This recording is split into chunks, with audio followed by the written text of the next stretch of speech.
Mr. President, are you close to a trade deal? Canada as you meet the new Prime Minister, sir.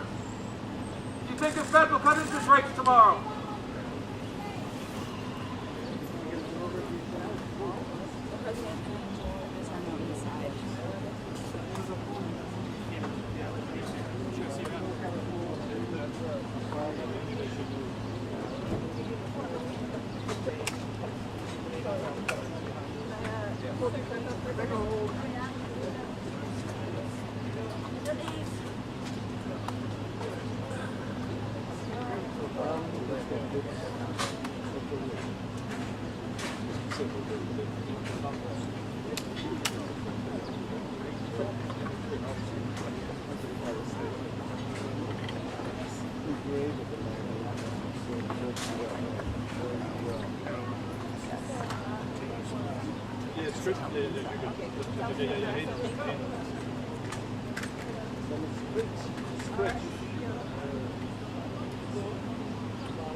Where do you want me to put it?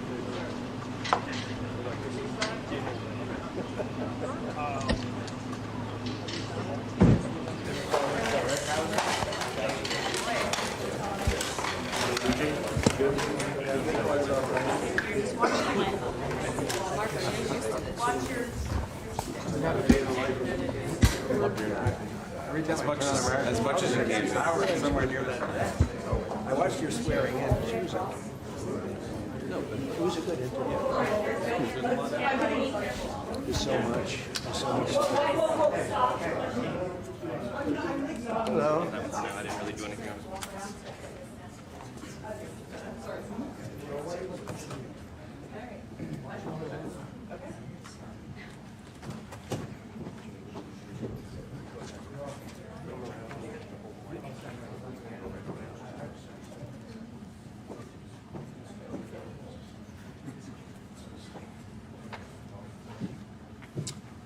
Thank you very much, everybody. It's a great honor to have Prime Minister Mark Carney with us. As you know, just a few days ago, he won a very big election in Canada.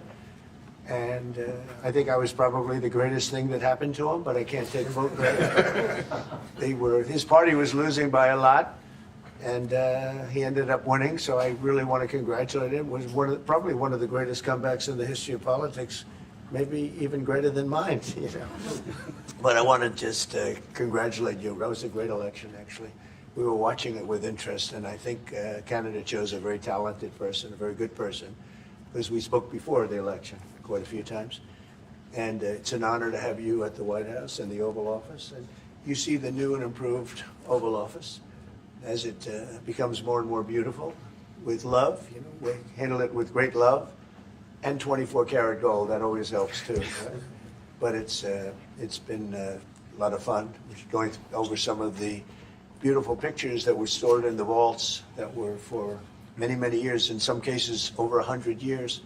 They were stored in vaults of the great presidents, or almost great presidents, all having a reason for being up, every one of them. So it's very interesting. But I just want to congratulate you, and ran a really great race. I watched the debate. I thought you were excellent, and I think we have a lot of things in common. We have some tough points to go over, and that'll be fine. We're going to also be discussing Ukraine, Russia, the war, because Mark wants it ended as quickly as I do. I think it has to end. We had some very good news last night. The Houthis have announced that they are not, or they've announced to us at least, that they don't want to fight anymore. They just don't want to fight, and we will honor that. And we will stop the bombings, and they have capitulated. But more importantly, we will take their word. They say they will not be blowing up ships anymore. And that's what the purpose of what we were doing. So that's just news. We just found out about that. So I think that's very, very positive. They were knocking out a lot of ships going, as you know, sailing beautifully down the various seas. It wasn't just the canal, it was a lot of other places. And I will accept their word, and we are going to stop the bombing of the Houthis, effective immediately. And Marco, you'll let everybody know that, okay? Do you have something to say about that, by the way? It was a pretty big announcement. Yeah, this was always a freedom of navigation mission. These guys, these are, a band of individuals with advanced weaponry that were threatening global shipping. And the job was to get that to stop. And if it's going to stop, then we can stop. And so I think it's an important development. And we'll have maybe before we're going to, as you know, the Middle East, Saudi Arabia. We're going to UAE and Qatar. And that'll be, I guess, Monday night. Some of you are coming with us. I think before then we're going to have a very, very big announcement to make, like as big as it gets. And I won't tell you on what, but it's going to, and it's very positive. I'd tell you if it was negative or positive. I can't keep that out. It is really, really positive. And that announcement will be made either Thursday or Friday or Monday before we leave. But it'll be one of the most important announcements that have been made in many years about a certain subject, very important subject. So you'll all be here.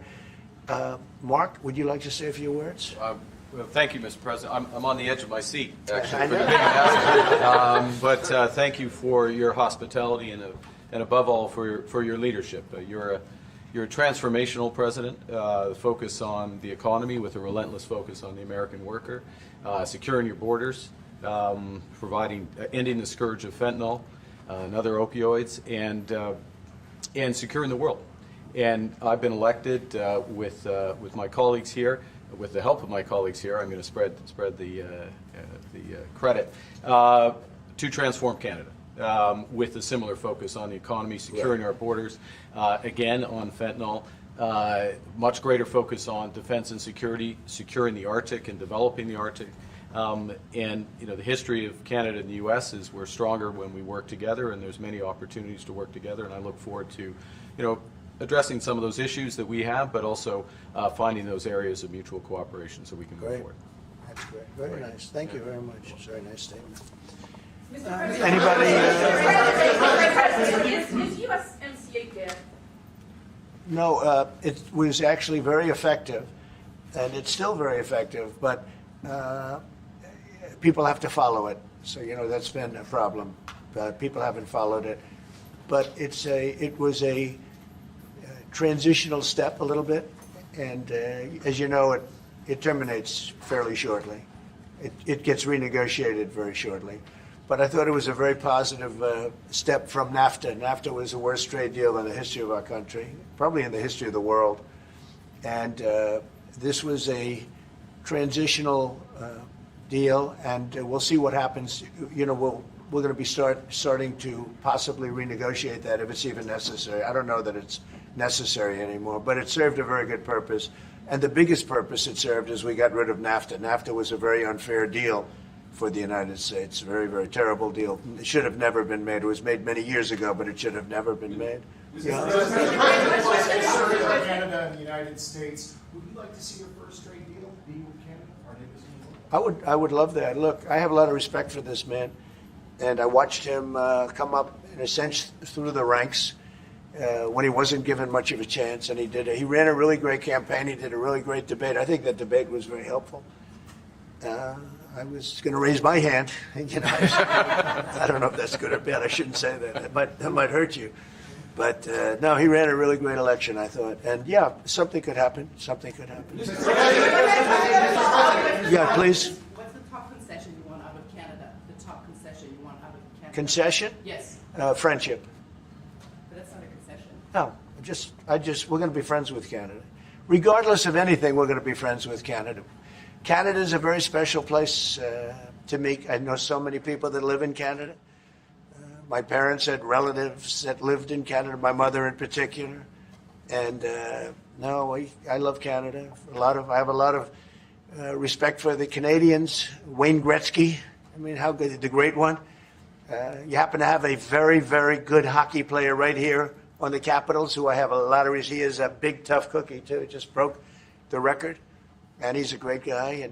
And we had the team here, and I got to know a lot of the players. But now Canada is a very special place. Yeah, please. Mr. President, and Mr. Prime Minister, I'd like to get your response to this too. But Mr. President, you have said that Canada should become the 51st state. Yeah.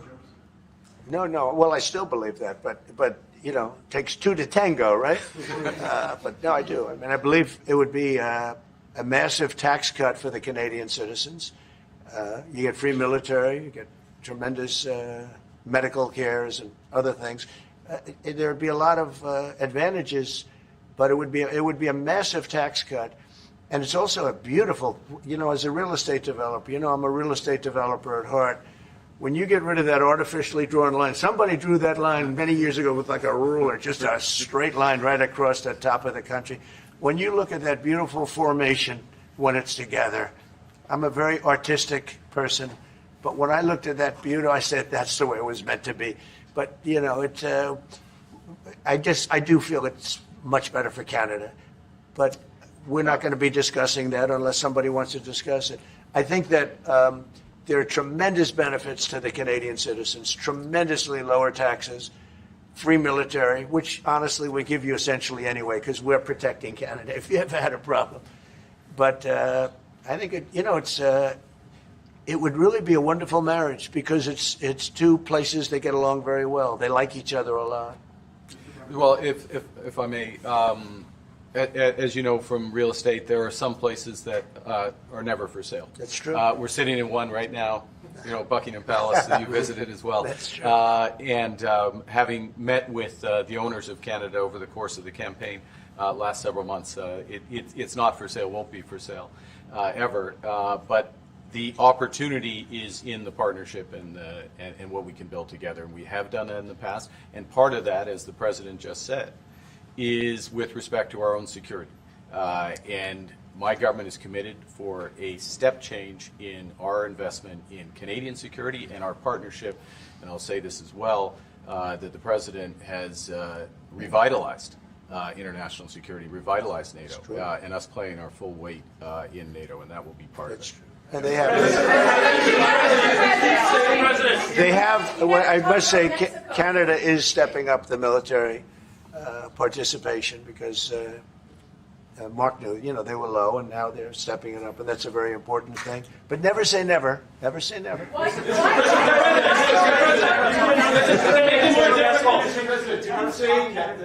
What would it take to get the tariffs off of Canada? Well, we'll be talking about different things. Like, we want to protect our automobile business, and so does Mark. But we want to make the automobiles, and we want to, we have a tremendous abundance of energy, more than any country. We have, just in Alaska alone, Anwar's been reopened now. Anwar's probably the largest find anywhere in the world. They say it's larger than Saudi Arabia. I don't know, but it's a lot.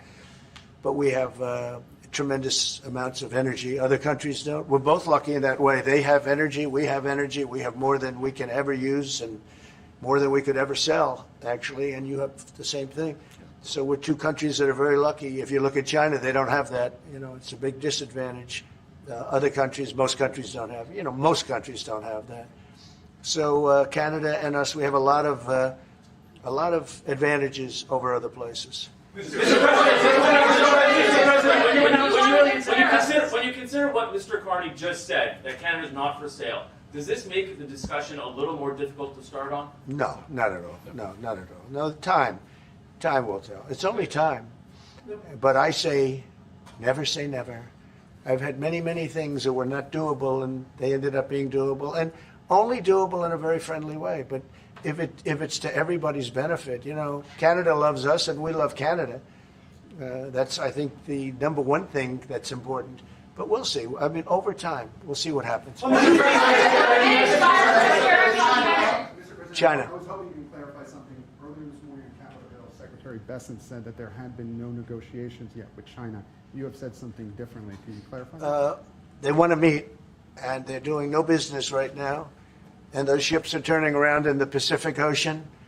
Big turn. Those are big ships. Those ships take about 10 miles to turn. And, we lost $1 trillion to China on trade because of an incompetent president that we had who preceded me, grossly incompetent. You're finding it out more and more now. And by not trading, we're losing nothing. So we're saving $1 trillion. It's a lot.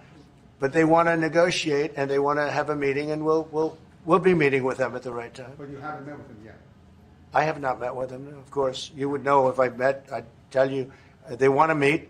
But, we are right now, look, they're suffering greatly. Their economy is suffering greatly because they're not doing trade with the U.S. And they made most of their money off the U.S. Don't kid yourself. They don't make the money off other countries like this. And we had a trade imbalance. We had a deficit, or they had a surplus, another way of saying it, of more than $1 trillion. Think of it, more than $1 trillion. And because of 145%, that's the only reason, but because of they have now 145% tariff, there's no trading. You can't trade with 145%.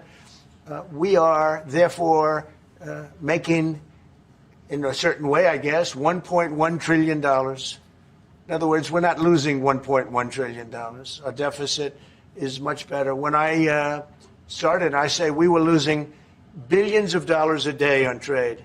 That's rapidly turning around. We looked at numbers this morning. So we were losing, the United States during Biden was losing more than, I won't even give you numbers because they're so embarrassing, but billions of dollars a day on trade. Those numbers are rapidly turning between the tariffs. Don't forget, we're now getting 25% on cars, 25% on aluminum, 25% on steel, and maybe more importantly, massive numbers of companies are moving into the United States. Honda, we have the car companies are moving in at levels we've never seen before. The biggest investment ever made in the United States is being made right now. Trillions of dollars. I would say we could be at $9 trillion. You could go back to other presidents. They haven't had $1 trillion for their entire term. Look at Biden. He had bad numbers. People were leaving. They weren't coming in. They were leaving with Biden, and he didn't know the difference. The only thing he knew is people coming in.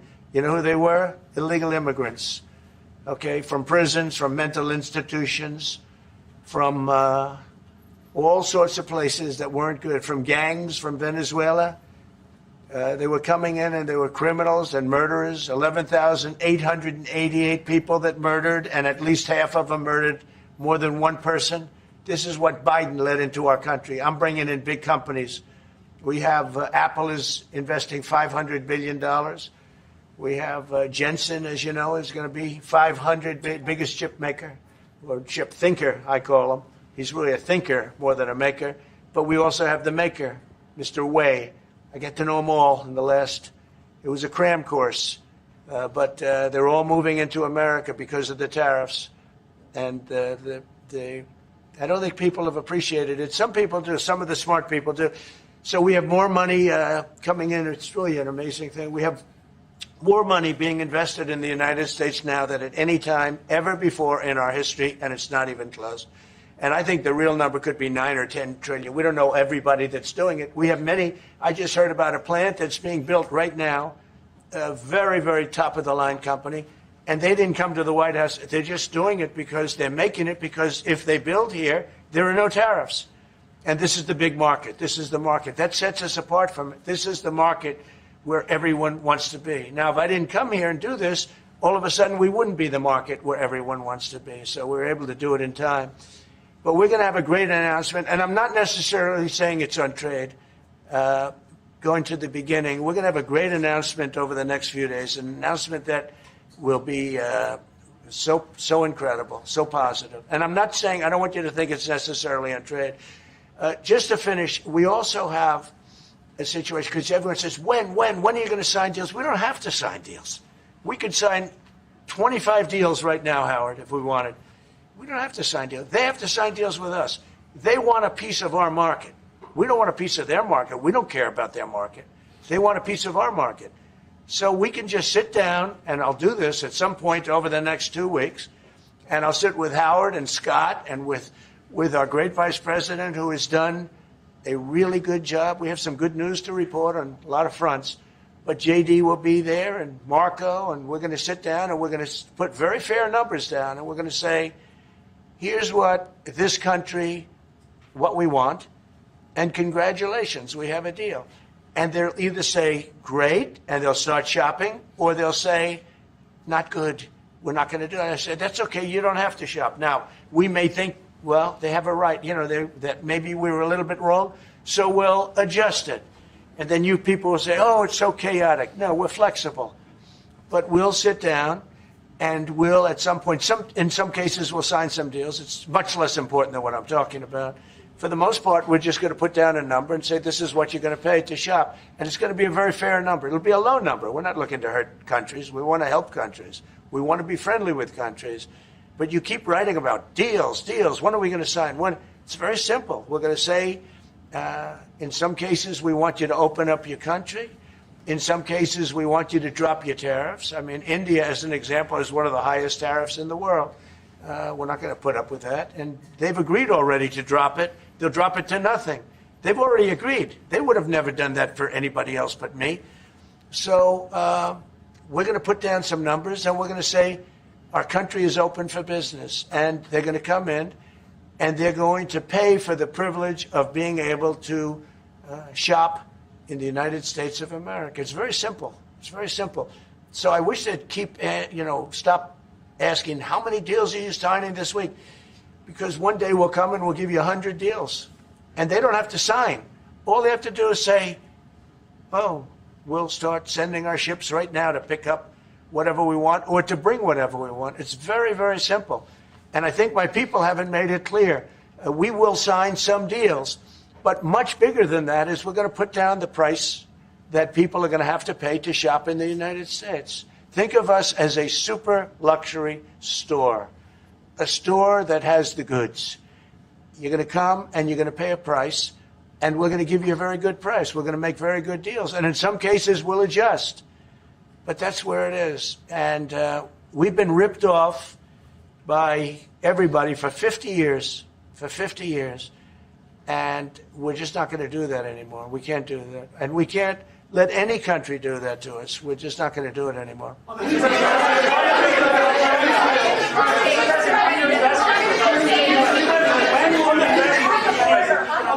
Can you tell us a bit more about the deal that you've reached with the Houthis? No, it's not a deal. They've said, please don't bomb us anymore, and we're not going to attack your ships. And where did you hear about that? It doesn't matter where I hear it. The very good source, I could tell you. Very, very good source. Would you say, Marco? I would say pretty good, right, JD? A very good source. No, they don't want to be. They don't want to be. They don't want to be bombed anymore. I sort of thought that would happen. No, behind you, please. Clarifying something you said on USMCA. Is the U.S. prepared to walk away from that pact? From what pact? USMCA. No, it's fine. It's there. It's good. We use it for certain things. It's there. We have the USMCA is a good deal for everybody. I won't say this about Mark, but I didn't like his predecessor. I didn't like a person that worked for. She was terrible, actually. She was a terrible person. And she really hurt that deal very badly because she tried to take advantage of the deal and she didn't get away with it. You know what I'm talking about. But we had a bad relationship having to do with the fact that we disagreed with the way they viewed the deal, and we ended it. We ended that relationship pretty much. The USMCA is great for all countries. It's good for all countries. We do have a negotiation coming up over the next year or so to adjust it or terminate it. Mr. President. I'll say a word on USMCA, if I may, Mr. President. It is a basis for a broader negotiation. Some things about it are going to have to change. And part of the way you've conducted these tariffs has taken advantage of existing aspects of USMCA. So it's going to have to change. There's other elements that are come, and that's part of what we're going to discuss. Right. During the campaign, Prime Minister Carney talked about the American betrayal. How do you react if Canada decided not to shop in the American store as much as before and decided to partner with other countries? Well, we don't do much business with Canada from our standpoint. They do a lot of business with us. We're at like 4%. And usually those things don't last very long. You know, we have great things, great product, the kind of product we sell nobody else can sell, including military. Look, we make the best military equipment in the world, and Canada buys our military equipment, which we appreciate. But we make the best military equipment in the world by far, the missiles, the submarines, everything. Everything we have is really top notch. I rebuilt our military during our last term. Stupidly, we gave some away to Afghanistan, which shouldn't have happened. But that was, I think it was the most embarrassing moment in the history of our country. It was just very incompetent people. But if you look, the man that's now the head of our Joint Chiefs, he led the attack on ISIS for me. That's why he's the head of the Joint Chiefs. And Raisin Kane, he was unbelievable. And as you know, we defeated ISIS in 3 weeks. It was supposed to take 5 years. We did it in 3 weeks. And he ran the campaign. I said, I like him. But I knew him before. I went to Iraq, and we agreed to a plan, and that was the plan. And as you know, we did it in record time. So we have the best equipment in the world. We have the best, a lot of things. And but Canada, it does a lot more business with us than we do with Canada. Yeah. Mr. President, can I ask about your investments, Mr. President? When do you think the investments that you've announced, the trillions, will finally hit economic data this year? When you're saying about the tariffs? No, about the investments that you've announced. It's hitting right now. Look, they're already starting AI plants. These are not people that look for financing. That's a good thing. You know, in real estate, you get a site, then you have to look for financing. You have to get your zoning. You know, 5 years later, you start building. You get a bank, then the bank's no good. These people have massive amounts of cash. The CHIPS Act was a ridiculous thing because that doesn't get them to build. All we did is hand very wealthy companies money. The CHIPS Act that was done by Biden, billions. We give them billions of dollars. They don't even have to do anything with it. And then if you weren't, if you didn't have, and I don't want to be a wise guy, but if you didn't go with the DEI, if you didn't go with all of the different things, woke, if you weren't woke, you couldn't even use the money. You had to have a certain percentage of this and that and that and that. It's impossible to have. The companies actually complained to me. They said they gave me all this money, but nobody can get these people to do anything.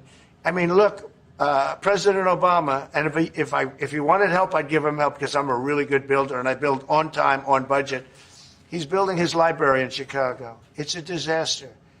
And he said something to the effect, I only want DEI, I only want woke. He wants woke people to build it. Well, he got woke people, and they have massive cost overruns. The job is stopped. I don't know. It's a disaster. And I don't like that happening because I think it's bad for the presidency that a thing like that should happen. He's got a library that's a disaster. And he wanted to be very politically correct, and he didn't use good, hard, tough, mean construction workers that I love, Marco. I love those construction workers. But he didn't want construction workers. He wanted people that never did it before. And he's got a disaster in his hands, like millions of dollars, many millions